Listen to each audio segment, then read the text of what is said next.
தென்றல் வந்து தீண்டும் போது என்ன வண்ணமோ மனசுல, திங்கள் வந்து காயும் போது என்ன வண்ணமோ நினப்புல, வந்து வந்து போகுதம்மா எண்ணம் எல்லாம் வண்ணமம்மா,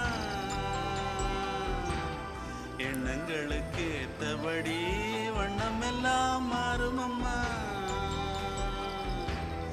உண்மையம்மா உள்ளத நானும் சொன்னேன் பொன்னம்மா சின்ன கண்ணே, தென்றல் வந்து தீண்டும் போது என்ன வண்ணமோ மனசுல.